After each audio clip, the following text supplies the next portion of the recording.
Washington President Trump, whose sometimes erratic behavior in office has generated an unprecedented debate about his mental health, declared on Saturday that he was perfectly sane and accused his critics of raising questions to score political points. In a series of Twitter posts that were extraordinary even by the standards of his norm-shattering presidency, Mr. Trump insisted that his opponents and the news media were attacking his capacity because they had failed to prove his campaign conspired with Russia during the 2016 presidential campaign. Now that Russian collusion, after 1 year of intense study, has proven to be a total hoax on the American public, the Democrats and their lapdogs, the fake news mainstream media, are taking out the old Ronald Reagan playbook and screaming mental stability and intelligence.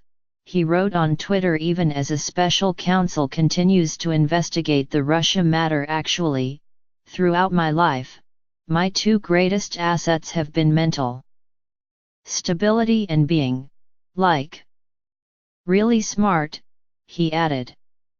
He said he was a very successful businessman and television star who won the presidency on his first try.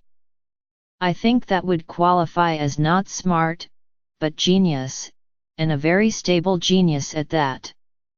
Elaborating during a meeting with reporters at Camp David later in the day, Mr. Trump again ticked off what he called a high-achieving academic and career record.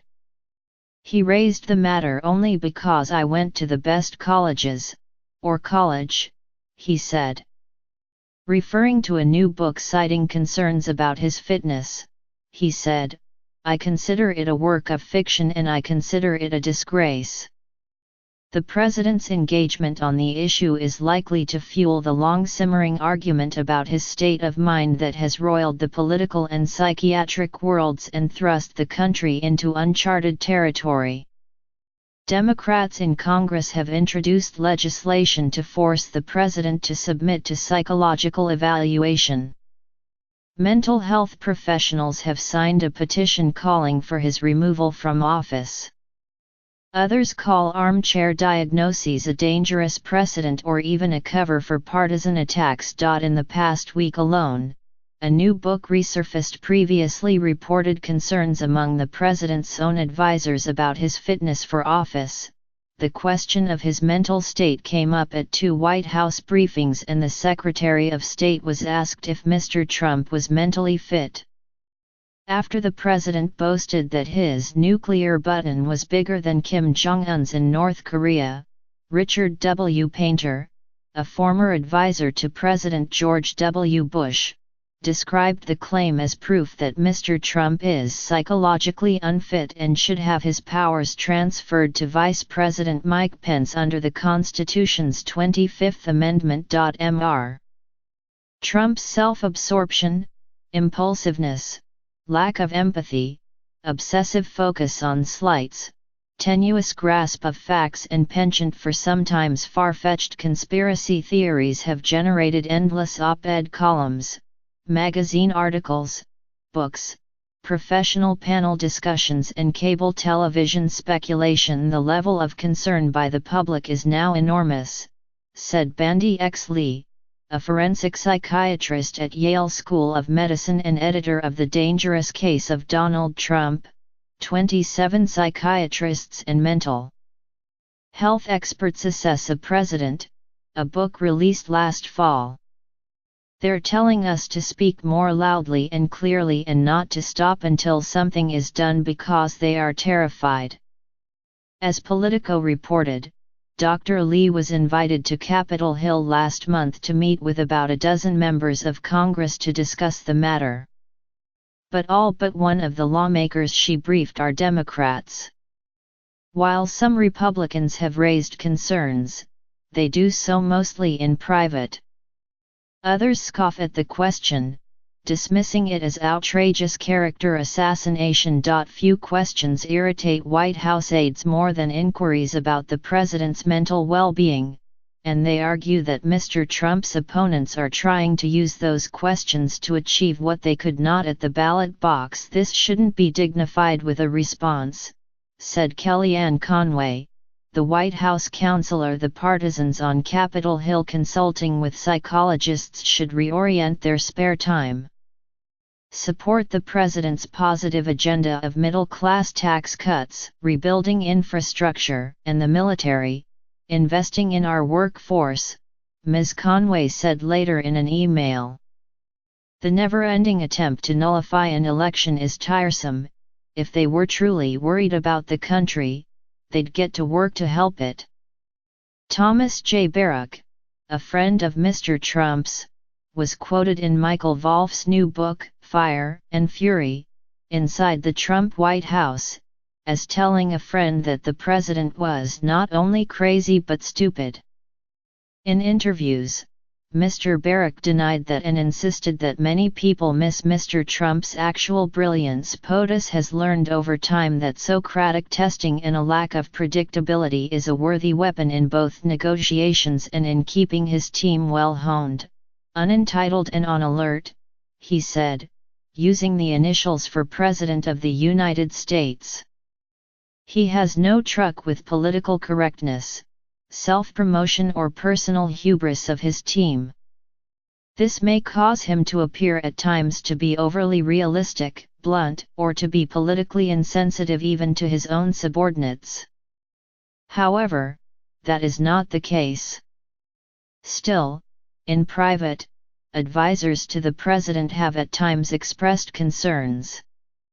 In private conversations over the last year, people who were new to Mr. Trump in the White House, which was most of the West Wing staff, have tried to process the president's speaking style, his temper, his disinterest in formal briefings, his obsession with physical appearances and his concern about the theatrics and excitement of his job. In conversations with friends, Jared Kushner, the president's son-in-law and senior advisor, has said Mr. Trump is crazy but he's a genius.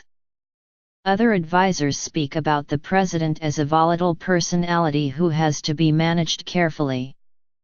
While Mr. Wolff's book generated enormous attention, news accounts over the past year have reported the president's mood swings and unpredictable behavior. The questions have prompted a sharp debate among mental health professionals about the so-called Goldwater rule adopted by the American Psychiatric Association, barring members from evaluating anyone they have not personally examined, a rule generated in response to questions raised about Senator Barry Goldwater, the Republican presidential nominee in 1964. Mr. Trump is due for his annual physical examination on Friday, but the White House would not say whether it would include mental acuity tests. Some psychiatrists have said it is irresponsible to throw around medical terms without an examination. These amateurs shouldn't be diagnosing at a distance, and they don't know what they're talking about, said Alan Francis, a former psychiatry department chairman at Duke University School of Medicine who helped develop the profession's diagnostic standards for mental disorders. Drive. Francis, author of Twilight of American Sanity, a psychiatrist analyzes the age of Trump, said the president's bad behavior should not be blamed on mental illness. He is definitely unstable, Dr. Francis said. He is definitely impulsive. He is world-class narcissistic, not just for our day but for the ages. You can't say enough about how incompetent and unqualified he is to be leader of the free world. But that does not make him mentally ill. Questions about presidential psychology are not new but have largely been shrouded in secrecy until now. Abraham Lincoln suffered from depression. John F. Kennedy secretly took prescription medicines to treat anxiety. Aides to Lyndon B. Johnson were so troubled that they sought out 3 psychiatrists, who concluded that his behavior could indicate paranoid disintegration. Richard M. Nixon took Valium, and during his final days advisors took precautions intended to avoid any rash orders for military action. Late in his tenure, Ronald Reagan's aides, concerned enough about his mental state, discussed whether to invoke the 25th Amendment. Only years later was Mr. Reagan diagnosed with Alzheimer's disease. While Mr. Trump cited Mr. Reagan's case in his tweet, the discussion of his capacity was far more restrained in public back then. Reporters who covered him, like Ann Compton of ABC News and Peter Mayer of CBS News, said they knew he was a visibly aging, sometimes hazy man who struggled with facts. But there was less direct public questioning of his mental health until his final year in office with publication of a book disclosing the AIDS 25th Amendment debate. Public discussion of mental issues has long been a political liability. Senator Thomas F. Eagleton withdrew as the Democrats' vice presidential candidate in 1972 after revelations that he had undergone electric shock therapy. Gov. Michael S. Dukakis, the Democratic presidential nominee in 1988, was forced to release records to dispute rumors that he had received psychiatric treatment.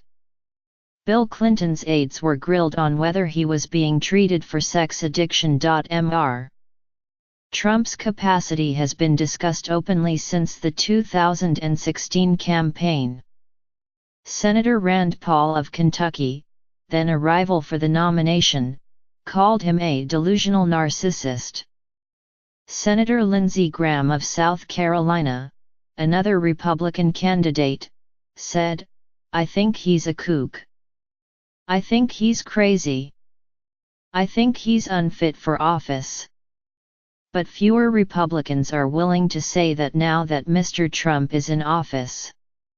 Indeed, Mr. Graham in November chided the news media for trying to label the guy some kind of kook not fit to be president, even though he had said the exact same thing a year earlier. One exception has been Senator Bob Corker of Tennessee, who said Mr. Trump had yet to demonstrate the stability required of a president. For his part, Mr. Trump has accused his critics of being mentally impaired.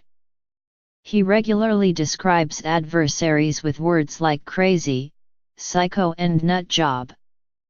But the discussion has now reached a point where Secretary of State Rex W. Tillerson, who has been reported to have privately called Mr. Trump a moron, was asked to weigh in during an interview with CNN on Friday. "I've never questioned his mental fitness," Mr. Tillerson said. "I have no reason to question his mental fitness." Democrats, however, say they do. 57 House Democrats have sponsored a bill to form an oversight commission on presidential capacity. The 25th Amendment, ratified in 1967, permits a president's powers to be transferred to the vice president when the vice president and a majority of the cabinet or a body created by Congress conclude that the president is incapable of performing his duties. Congress has never created such a body. Representative Jamie Raskin, a freshman Democrat from Maryland who drafted the legislation, said it was time for Congress to do so.